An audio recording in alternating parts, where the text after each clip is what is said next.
ձեզ արգելի գործունեներ, այսօր որակի համաշխարհային օրվա կապակցությամբ մեր հյուրերն են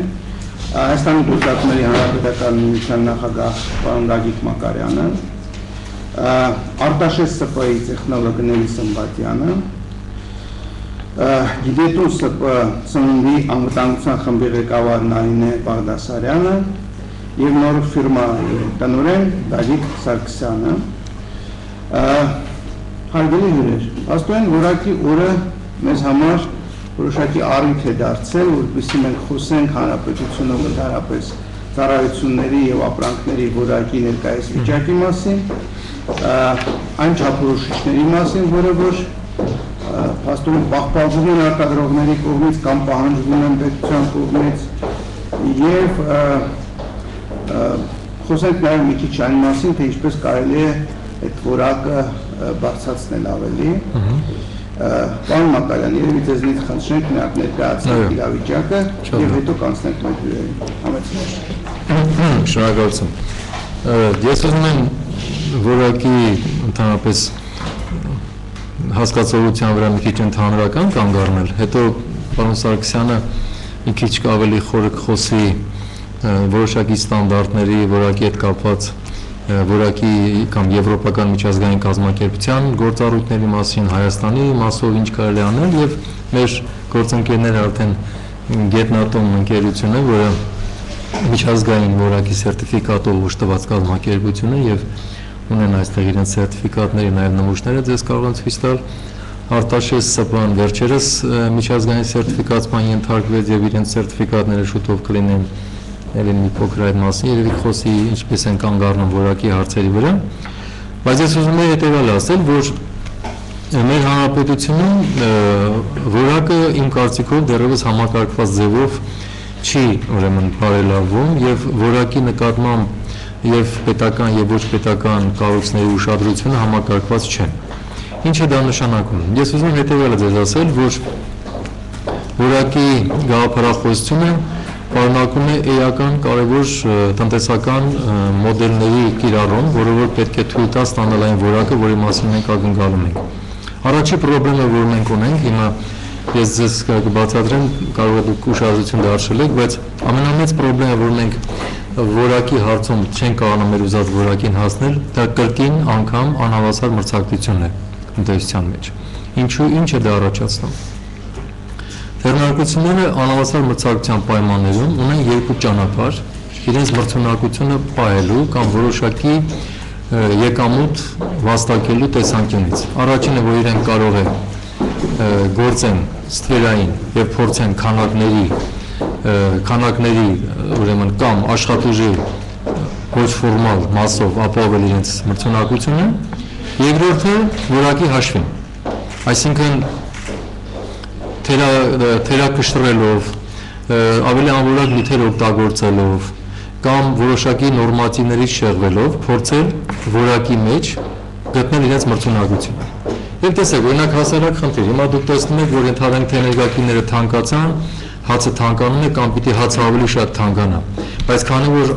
հացի թանկացումը աղմկոտ է կամ ուշադրություն է գրավում կամ իրենք չեն ուզում ավելորդ հարվածների տակ մտնել, իրենք կարող են գնալ թերակշռելու ճանապարհով, թերեփման ճանապարհով կամ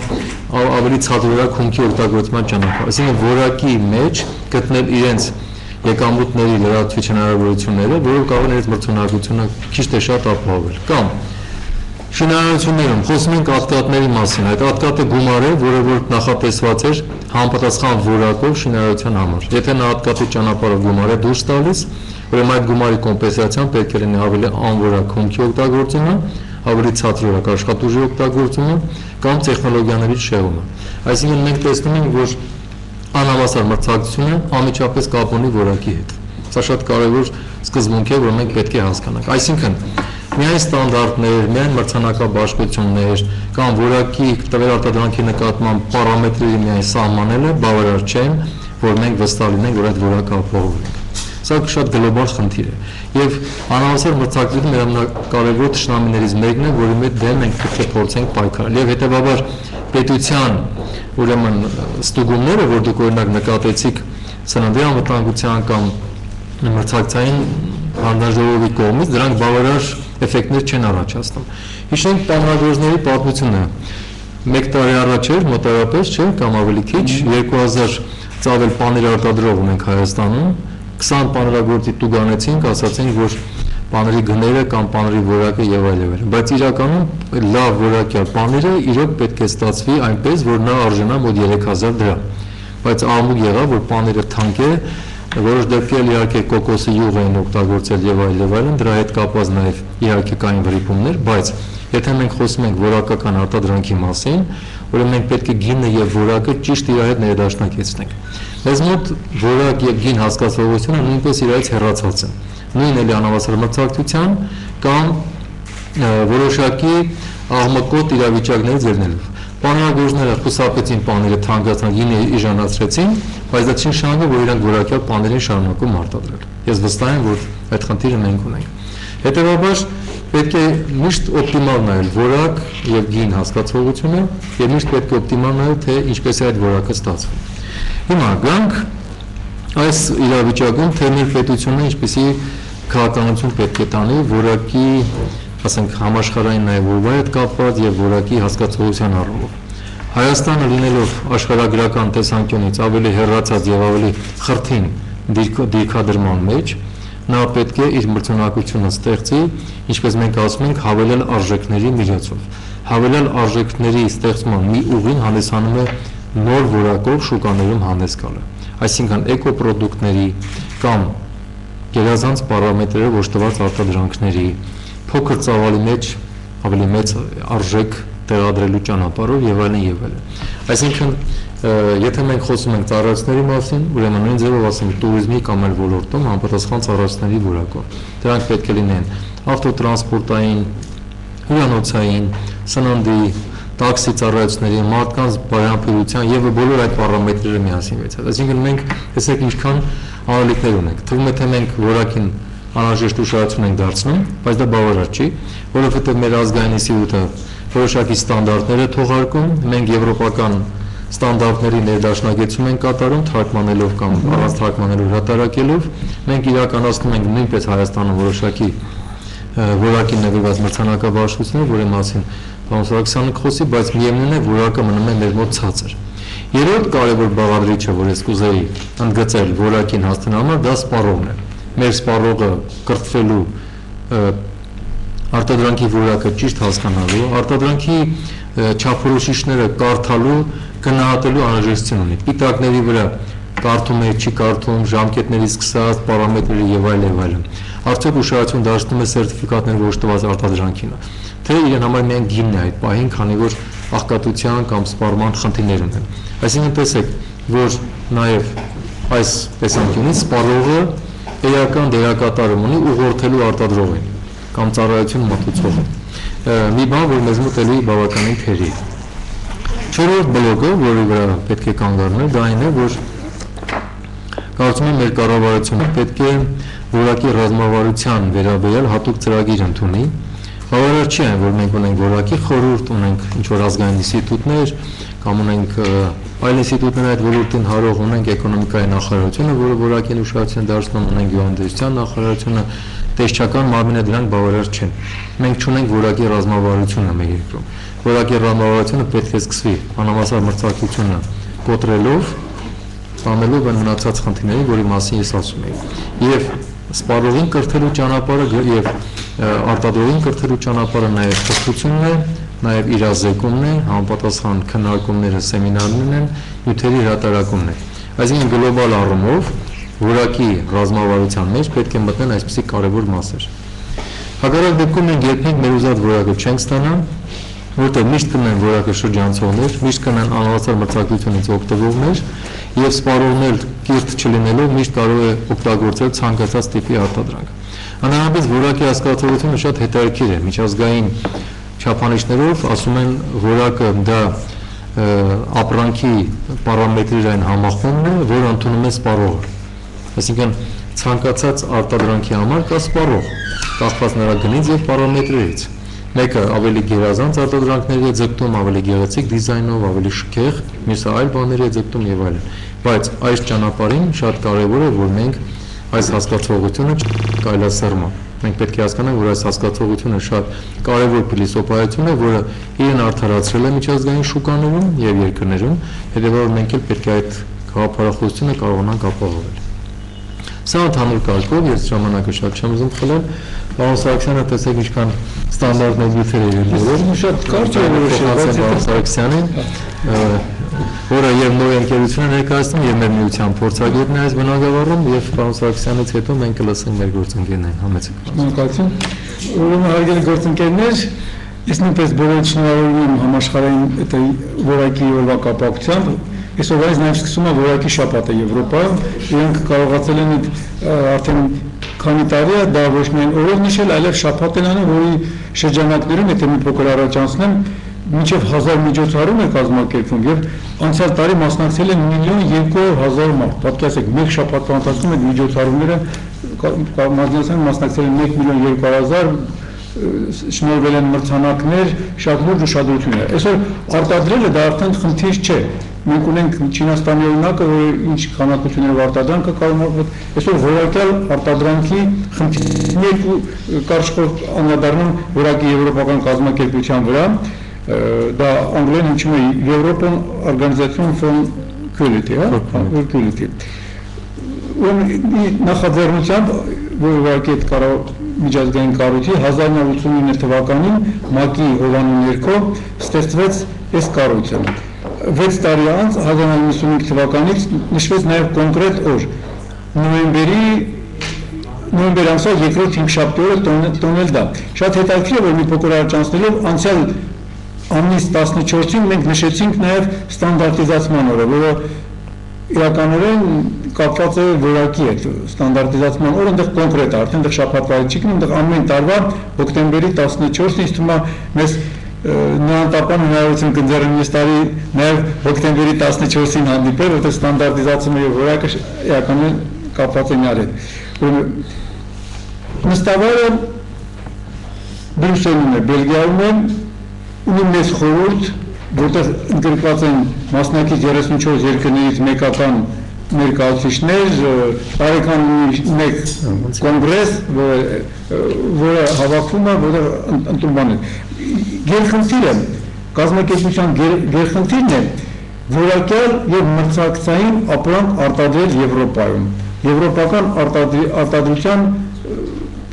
իմիջը պահպանելու համար։ Շատ խիստ պարամետրեր են, ինչպես գիտեք, եվրոպական արտադրանքը մենք առօրյայում էլ կենցաղում էլ բոլորս սկսած հագուստից, սննդամթերք եվրոպականը բարձր ենք դասում եւ դա իրականորեն իսկապես տարբերվում է եւ ասիականից եւ անգամ ամերիկյան որոշակի արտադրանքից։ Ուրեմն որակի հետ կապված մենք այսօր բավարար չէ, որակը դա շատ լայն հասկացողություն է, որակը դա միայն այն պարամետրերը չէ, ոնց որ պարոն Մակարյանն ասեց, որ նայում ենք, ենթադրենք ծանր մետաղ այսքան պետք է լինի, այսքան պետք է լինի, այսքան լինի։ Մարդ արդեն որակ բառ այնքան է մտել մեր կենցաղը, որակ ասելով մենք հասկանում ենք որակյալ կյանք, այսինքն մարդ ուզում որ շրջապատված որակյալ կայքով, որակյալ սնունդ ընդունի, որակյալ բազմոցին նստի, այսինքն մենք արդեն քաղաքակրթությունը հասել է նրան, որ գնահատվում է որակը եւ ոչ թե քանակը։ Եվ այդ իմաստով, եթե գանք մեր Հայաստանում թվացյալ որոշակի եւ միջոցառումների եւ ակցիաների տեսքով կատարվում են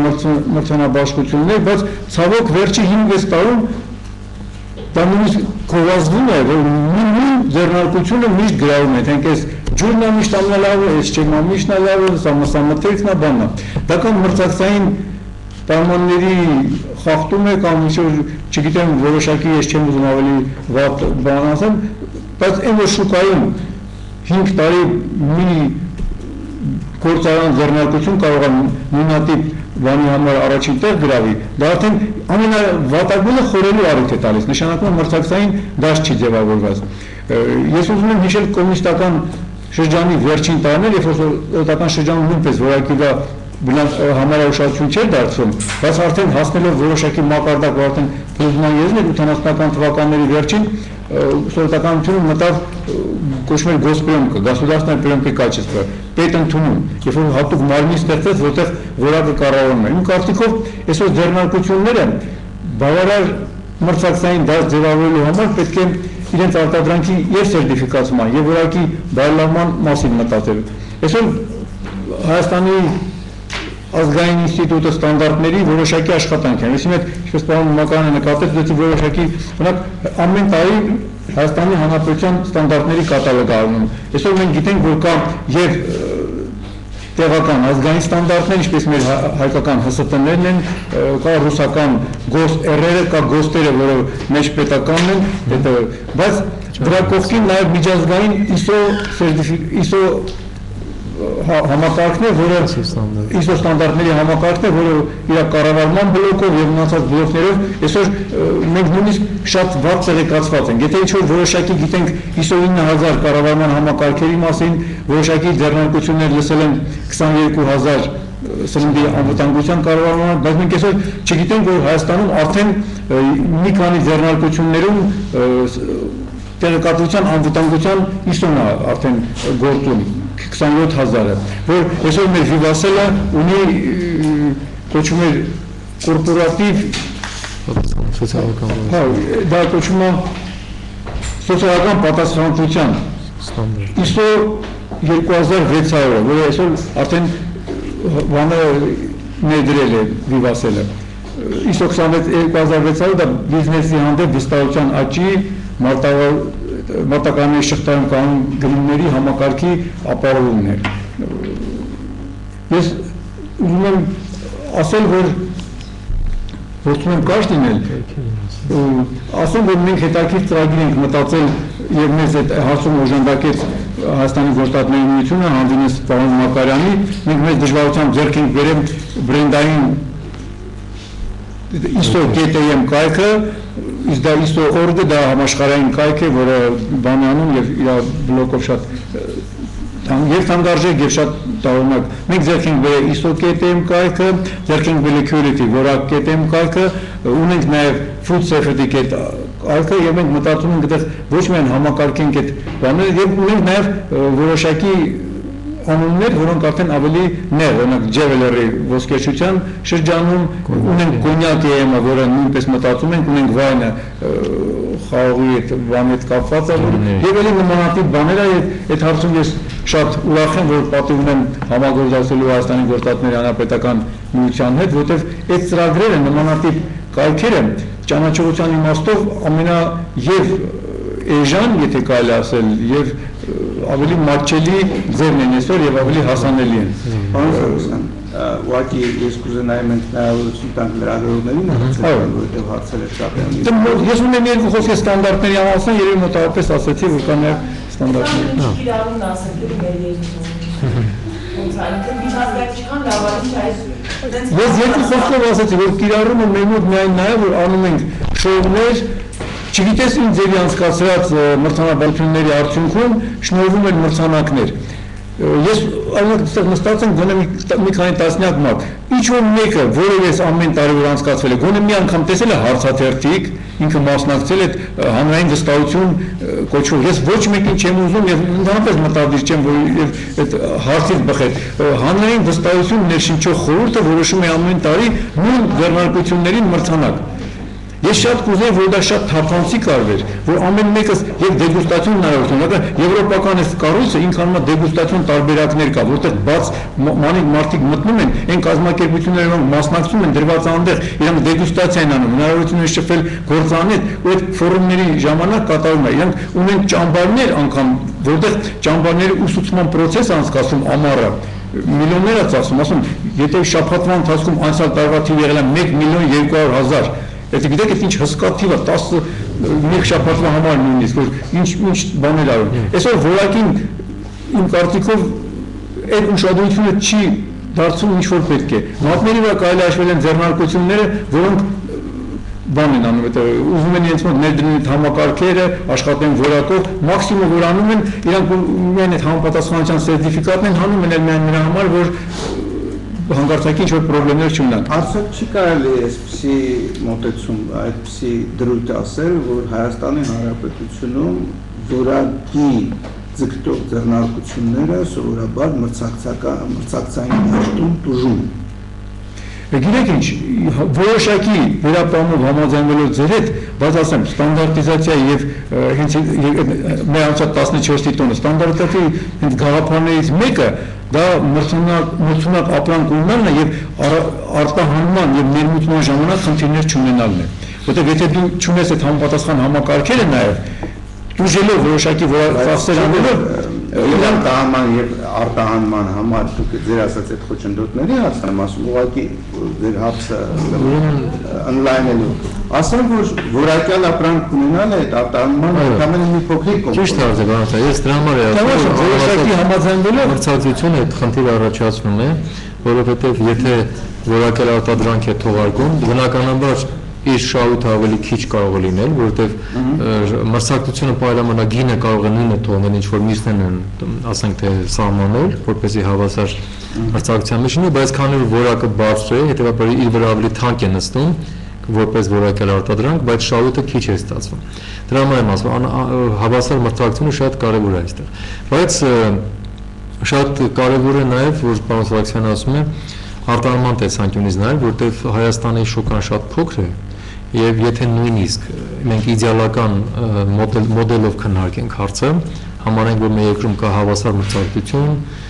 ցայխնդներ չունենք եւ շատ օպտիմալ դաշտում են գործում, միևնույն է երկրի սահմանափակ շուկան հնարավորություններ չի տա լուրջ զարգացումների համար։ Հետևաբար պետք է դուրս գնալ, իսկ դուրս գնալու համար արդեն շատ կարևոր են դառնում այդ միջազգային սերտիֆիկատները, որակի ապահովումը, Եվրոպական միության այդ կոդեքս ալիմենտարիուսի պահանջները, որ արդեն կոնկրետ արտադրանքների բնութագրերն է սահմանում։ Եվ այստեղ մի խնդիր ունենք, որ մի անգամ ես էլ ասել եմ, դա այն է, որ մեր ստանդարտների նաև տարբերություններ կա։ Ես օրինակ գինու օրինակը կարող եմ բերել, որ նույն, ասենք թե գինու հետ կապված pH պարամետրը, ասենք թե Հայաստանի ստանդարտով մի թիվ է, միջազգային ստանդարտով մի այլ թիվ է, եվրոպական կոդեքսով մեկ այլ թիվ է, հետևաբար ասենք թե մենք պիտի մեր արտադրողներին ուսուցանենք, որ համապատասխան շուկաների համար ինչ պարամետրերով պետք է գնալ։ Բայց արտահանման դեպքում նաև այդ մշակույթն է ձևավորում կազմակերպության ներսում միշտ որակյալ արտադրանք թողարկելու, որը շատ կարևոր է։ Դա կրթելու լավ մոդել է դառնում եւ նաեւ ձեր հարցին եմ ես ուզում գալ, որ այդ տեսանկյունից, որ ասում ենք թե ինչպես անենք, ուրեմն մենք պետք է գնանք նրան, որ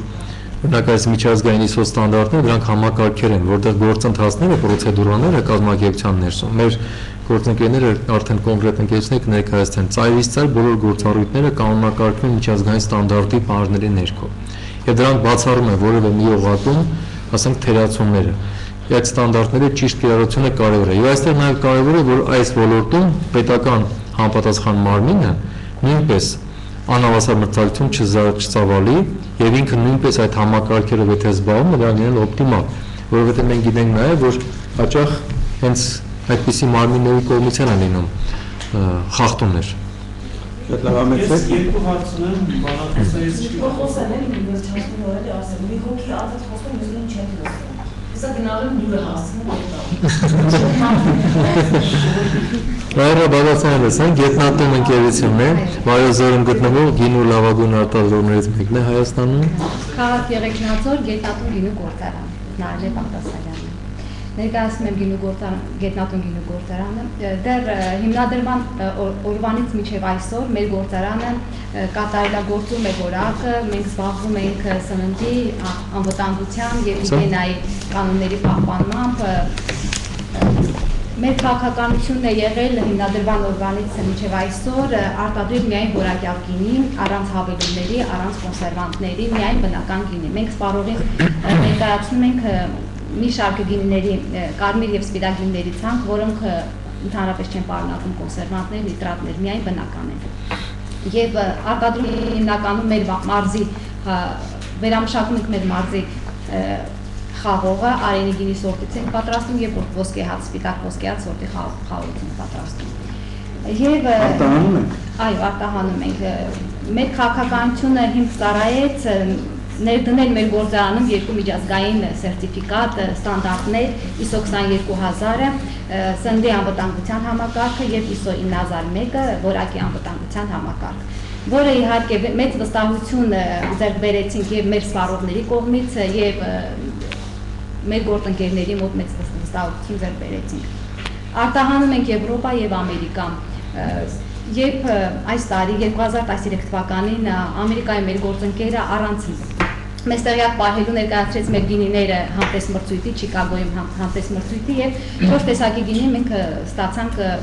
մեդալներ, ոսկե, արծաթ եւ բրոնզ, կարող եմ այսպես ներկայացնել ձեզ, որ սպիտակ չորգինին, այո, կայքում ունենք, չէ՞, ինֆորմացիա։ Սպիտակ չորգինին շահեց ոսկե մեդալ, մենք չգիտեինք, մենք իմացանք միայն շահելուց հետո, երբ ուղարկեցին մեզ հավաստագրերը, շատ իհարկե ուրախալի լուր էր մեզ համար եւ վերջերս 1 ամիս առաջ Լեհաստանում նույնպես մեր գործընկերը ներկայացնում է մեր գինիները համտեսմրցույթին, մեզանից նորից անկախ եւ շահում ենք ոսկե, բրոնզ եւ արծաթ մեդալներ։ Ինչ է նշանակում, այսինքն նշանակում է, որ մենք սպառողին ներկայացնում ենք միայն որակյալ արտադրանք։ Մենք աշխատում ենք սպառողին տալ որակյալ արտադրանք, եւ սպառողը դա իհարկե գնահատում է։ Տարիների ընթացքում, երբ նայում ենք մեր դինամիկան, արտադրության եւ աճարքի իհարկե շատ լավ կոր է ստացվում, աճում է մեր դինամիկան, միայն որակի որակը մեծ դեր ունի, քանի որ եթե սպառողը մեկ անգամ գնում է մեր արտադրանքը, հաստատ երկրորդ անգամ նորից վերադառնում է գնում է մեր արտադրանքը։ Եղավ, շնորհակալություն ձեզ, խնդրեմ։ Ես ներկայացնում եմ Արտաշես Սպան, որը զբաղվում է միրգ բանջարեղենային պահածոների արտադրությամբ։ Մենք նույնպես վերջերս սերտիֆիկացրեցինք մեր գործարանը եւ ես լինելով այդ գործարանի տեխնոլոգը կարող եմ համարձակ ասել, որ մենք նույնպես արտադրում ենք որակյալ արտադրանք առանց որևէ հավելումների եւ կոնսերվանտների, քանի որ մեր քաղաքականությունը նույնպես արտադրել որակյալ արտադրանք։ Եվ մենք հիմնականում արտահանում ենք Եվրոպա եւ Ամերիկա, եւ այս վերջերս մասնակցեցինք Expo 2013 ցուցահանդեսին, շահեցինք, ստացանք ոսկե մեդալ եւ բարձր որակի համար սերտիֆիկատ։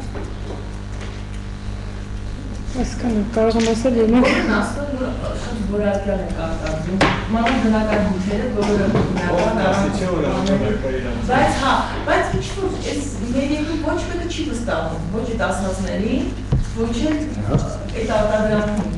ասենք ինչի՞ց է գալիս, նույն գինիները, նույն արևին, ասենք գնում ես այնտեղ, բոլորը անխատիր երդվում են երեխով, ոստախ նոր բանը ամարար, մապուր, բայց այդպես չի։ Ասենք ինչ խնդիր է, դուք եք խափում եք ասում։ Գիտեք, ես մենք կարող եմ ասել համեցեք մեր գործարան եւ կտեսնեք, որ իրոք մենք որակյալ արտադրենք։ Ուրեմն ձեզ ասեմ, որ չեմ կարող որևէ մեկին վատաբանել, ուղղակի մենք կարող եմ ասել, որ մենք արտադրում ենք որակյալ արտադրանք։ տեսեք, օրինակ երբ որ նույնիսկ իրենց պարտները ասենք ներկայացրել է համտեսման, գաղտնի ձևով, չասելով, այն նույն նմուշներից, որ իրենք վաճառում են, այսինքն ոչ թե դրանք հատուկ նմուշ են ուզել, որ մի հատ լավը լցնեն մի շիշ տանեն փորձարկեն, որ դուք ասում եք, այլ դրա ընդհանուր արտադրանքից է վերցված։ Կամ այս սերտիֆիկատը տարին մեկ անգամ այս աուդիտորները արտասահմանում ժամանում են եւ իրենց մոտ վերստուգում են իրականացնում ամեն տարի ռեգուլար։ Այսինքն միջազգային սերտիֆիկատը դա բավականին լուրջ եւ ծախսեր է պահանջում եւ հեղինակություն է ստեղծում։ Եվ հետեւաբար ասենք կազմակերպությունը եթե գնում է այն ճանապարհով, որ հեղինակության վրա է ներդրումը կատարում որակը բարձրացնելով եւ վրիպում այո չպետք է անի։ Եվ քանի որ այս սերտիֆիկատները նաև միջազգային աուդիտորական ընկերություններ են տվել սերտիֆիկացման ոլորտի աուդիտորական, այստեղ հայկական մենտալիտետի, հայկական մոդրասմեն այդ ներքին խախտումները չկան։ Ես ինչ եմ ասում, որ մեր մոտ էլ Հայաստանում կան մեր նաև համապատասխան կառույցները, որոնք շնորհում են պետական, որի հանդեպ շատ-շատերի վերաբերմունքը լրիվ ուրիշ է, եւ դրանց նաև ճանաչելիությունը դրսում ուրիշ է։ Միջազգային սերտիֆիկացման բանալի տված փաստաթուղթը լրիվ ուրիշ արժեք ունի, որտեղ նրանք անկողմնակալ աուդիտորներ են, որոնք նրանք գալիս են հատուկ իրենց չեքլիստով, ստուգման թերթերով, բավականին ստուգումներ եւ փորձարկումներ են կատարում կազմակերպությունում, ժամերով աշխատում են, նայում են օրերով նույնիսկ եւ վերադառնալով հաստատում են այդ սերտիֆիկատի իրավունքը։ Չէ, տեսեք, որակի կառավարման այդ համակարգը, որի մասին իմ գործընկերներն ասում են, ինքը սկսած մատակարարների հետ, հումքի ներմուծում, հումքի պահպանումը, հումքի պահեսների վիճակը, մաքրությունը, տեխնոլոգիական սարքավորումները, անձնակազմի մաքրությունը, Ուրեմն ներքին լաբորատորիայի արկայությունը, չափումները, փաստաթղթերի կիրառումը, մատակարարման ռեժիմները արդեն սպառող էին։ Փաթեթավորումը բոլոր այդ կրիտիկական կետերը, որտեղ կարող են այդ որակի համառիսկել, այդ բոլորը մտնում այդ համակարգի մեջ։ Այսինքն միայն դա զուտ արտադրություն չի, դա ամբողջ շղթան է ծայրից, ուրեմն հումքի ներմուծումից մինչև սպառողի մոտ ապրանք հասցնելը։ Համեցեք վերջապես Ես երկու հարցն այդ քննարկված թեմաների շուրջ։ Պարոն Մակարյան, դուք ձեր խոսքում նշեցիք, որ որակը շատ մեծ նշանակություն ունենում մեր տնտեսության զարգացման համար, այդ եվրոպական ստանդարտների մասին խոսվեց, բայց փաստորեն հիմա մի փակուղային վիճակում ենք մենք հայտնել, որ եթե մենք այդ ձև իսկ մատնանշած ձևով զարգացնենք մեր ապրանքների որակը, փորձենք մրցունակ արտադրանք արտահանել արտերկիր, կստացվի, որ մեր իսկ սպառողները Հայաստանի Հանրապետության բնակիչների այդ ապրանքները հասանելի չեն լինի, նրանք չեն կարողանա դա գնել ձեր իսկ մատնանշած պանիրի օրինակով, որ պանիրը արտահանելու համար կա 3000 դրամանոց պանիր արտադրեն, որը թանկ է եւ ոչ մատչելի մեր քաղաքացիների համար։ Դուք մի քիչ ոչ միայն պանիրի, ոչ միայն սննդամթերքի մասին է խոսքը գնում, ցանկացած հագուստի, մյուս ավելի բաների մասին, որոնց մեջ տարբերությունը ոչ թե 1000-2000, այլ 5000-ի տարբերություն կլինի, օրինակ խնդրեմ ես Հայաստանի արտադրանք, ես տոստ կարի ֆաբրիկայի արտադրանքից, որը շատ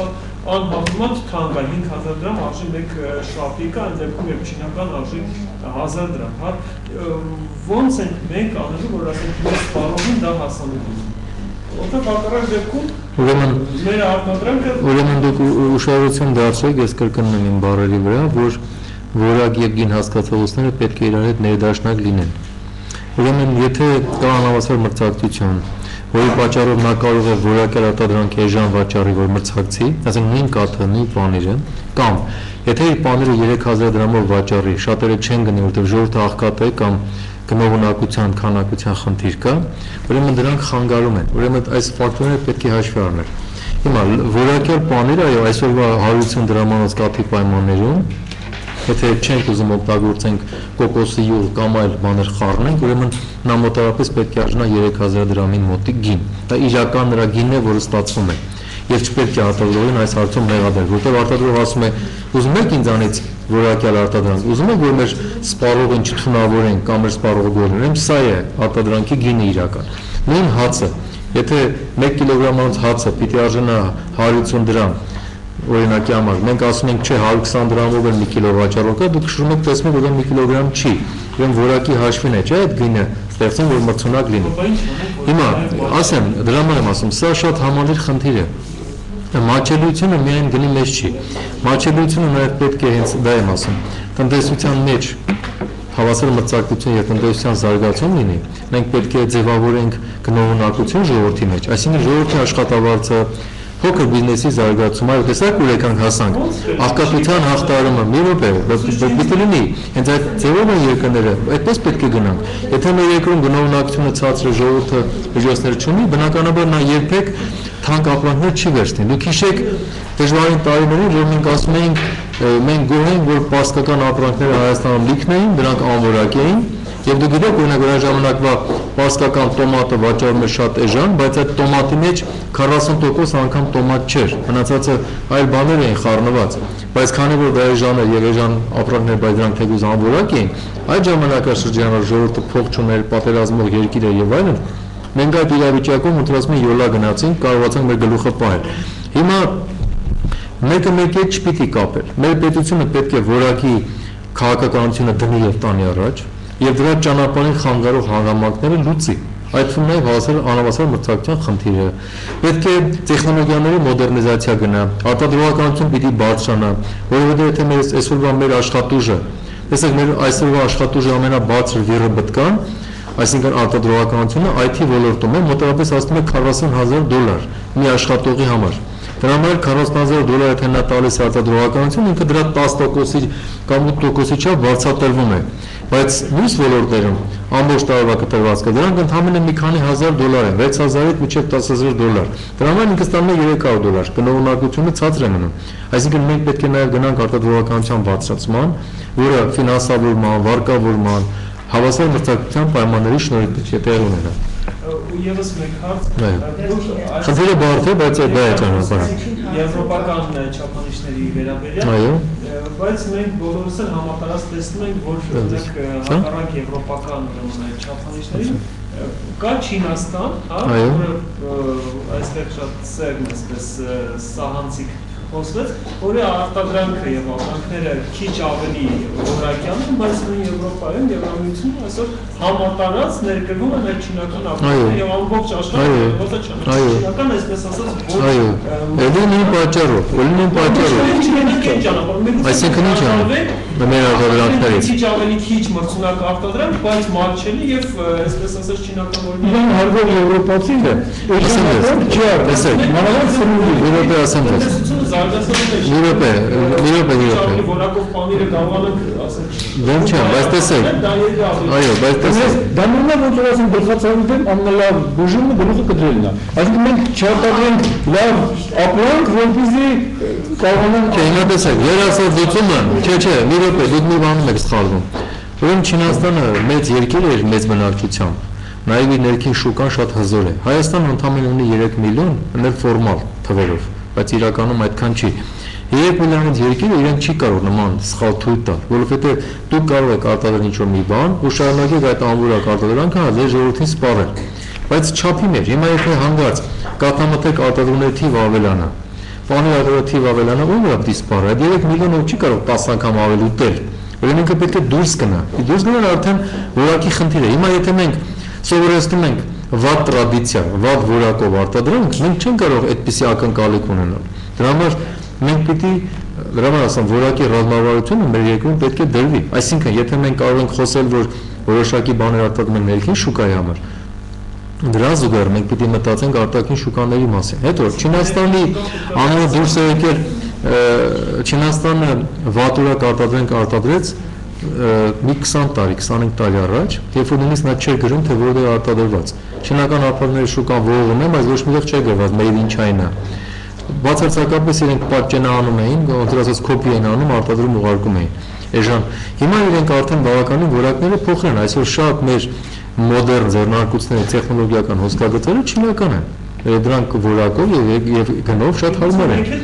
Սկզբից ասացի վերջին հարցն է ստանում։ Սա ճշտող հարց։ Չէ, ես ձեր հարցին եմ գալի, որ մենք պետք է զուգահեռ տարբերակը նայենք։ Հայաստան ասում եմ 3 պիլանոցի շուկայով չի կարող ակնկալել, որ ինքը հավիտենական պիտի արտադրի ցածրորակ արտադրանք եւ ինքը հանդարտ իր մեջ սպառի, որովհետեւ դեպի տնտեսության զարգացում չի լինի։ Դուք կարող եք օրինակ խանգարել, որ վաղ ընթանքը 10 հատ պանիր արտադրող չավելանա, 10 հատ հյութ արտադրող չավելանա։ Եթե մենք ասում ենք յուրացու ապրանքը մթերենք ինչ անենք, ուրեմն բաղաձողի քանակները պետք է ավելացնենք, գինու քանակները պետք է ավելացնենք, բայց ում վրա սպառենք։ Մեր 3 միլիոն բնակչության Դե ուրեմն որակը պիտի լավացնենք ու արտանենք։ Երկրորդ ճանապարհային է, որ ասում եմ որակի քաղաքականությունը, որ մենք նաև պիտի туриզմ ուրեմն խթանենք, որ գոնե դրսի բնակչությունը գա, որպես տուրիստ, որոշակի ժամանակահատվածում մեր 3 միլիոնը դառնա 4 միլիոն։ Օրինակ 6 ամսվա կտրվածքով, եթե մենք 1 միլիոն տուրիստ ենք բերում կամ 2 միլիոն, դուք հաշվի որ բնակչությունը արհեստական դառնում է 4 միլիոն, 5 միլիոն։ Սպառումը դրանով ենք նայում ենք փոխ։ Ուրեմն туриզմը պետք է դառնա շատ կարևոր գործիք սպառման համար։ Եղավ։ Խնդրեմ, ձեր հարցերը։ Շատ լավ։ Okay։ Դեմ ես ստում են ամենագիտ շուտ ավարտել նույնի այսուլիսը, համեցեք շնորհակալություն։ Շնորհակալություն։ Շնորհակալություն։